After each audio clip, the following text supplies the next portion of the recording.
Just looking around, Cheptai is one of the most degraded forest areas. To be honest, you will find more trees in some compounds than in this as a gazetted forest. So there's some urgency. But Cheptai is also an area which is critical to water catchment for our country and for hydroelectricity generation. It feeds into the Turkway River, which eventually goes to Turkway Dam. Part of this engagement is part of a bigger collaboration with partners like Kengen, who are seeking to rehabilitate hydroelectricity assets around the country. We've come in here, of course, having a lot of interest based on the fact that we produce our energy through our Turkway plant. And this is a catchment area. Cheptai is a catchment area that we are really interested in safeguarding.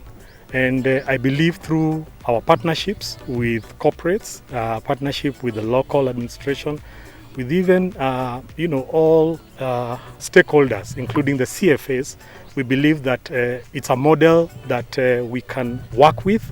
And here in Cheptai, we've partnered with the local CFA, who have provided seedlings, labor for pitting, transportation, and actually the aftercare after planting, because it goes beyond planting. You actually need to ensure that the trees grow and survive and ultimately become carbon sinks for the country, as well as the water catchment mentioned earlier. We are in Cheptai because Cheptai's forestation was heavily degraded.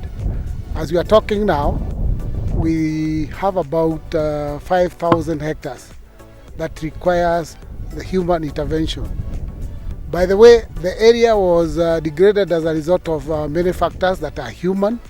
One of them being logging, shackle burning, overgrazing, and encroachment by community that is adjacent to the forest. However, we have managed to talk to the communities, and the communities have agreed to participate in this noble cause. I'm really glad to see that we have a chair who is a lady who is really driving this, and very passionate local community forest association. The women have been very involved in this activity. I'm sure later on we'll be engaging with the CFA, and the CFA is made of 3,000 members, of which 1,700 are actually women. Tunafurahia East African Infrastructure Platform kuweza kusimama na sisi kuweza kupanda miti siku ya leo, na tumepanda miti ili tuweze kushirikiana na ulimwenguni kote kupigana na hii tabia nchi ambayo imeweza kuweza kuonekana ulimwenguni kote. Na pia tunaungana na serikali wakisema kwamba tupande miti bilioni 15 2032 na to achieve 32% recover 2030. Cheptai station has 25,000 hectares. So 25,000 hectares, if you take, for example, 1,000 trees per hectare, that will be over 25,000. So actually Cheptai has potential to lead in a reforestation program. The area that is degraded is around 4,000 hectares. So if we are going to plant that 4,000 hectares, it requires a substantial number of seedlings. So Cheptai, I think, is going to be in the lead because it has the biggest backlog. My commitment here as a political advisor to the governor ni kuleta ujumbe wake kwamba he is inviting all stakeholders, all partners and investors who are willing to come and work with our county. Ako karibu kufanya kazi na nyinyi. Wanasema I can find God in nature, I can find God in animals, in birds and in environment. Kwa hivyo tuko hapa leo, tuko na imani Mungu wako hapa na sisi. Na vile yuko hapa na sisi, na hii juhudi ambayo tunafanya, langu ni kuomba tu. Nimesikiza wale wamezungumza kabla yetu, Forest Service yetu, Kenya Forest Service. I think it's high time we partner with the community. So we are really happy to be here. Of course, as a foundation, we are looking forward to working together with other key stakeholders.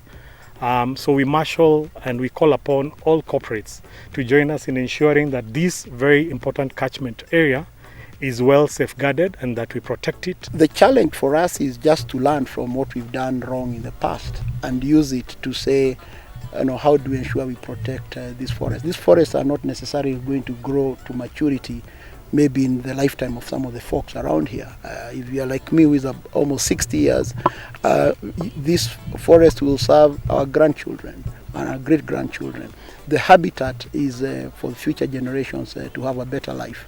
So the challenge for the community is let's think beyond ourselves. Let's think beyond our time. Let's think more into the future. We've seen the effects of climate change. The country has just come off one of the most severe droughts that we've experienced.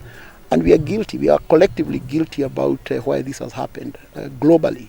So it's our challenge to take a part in restoration, rehabilitation, and finding more creative ways of supporting economic needs. Because at the end of the day, the deforestation is not because of malice. The deforestation has come as a result of livelihood. So also challenging leadership. How do we stimulate ourselves and our society towards more sustainable economic activities that support, yes, our needs, but also ensure that the climate change effects are reversed.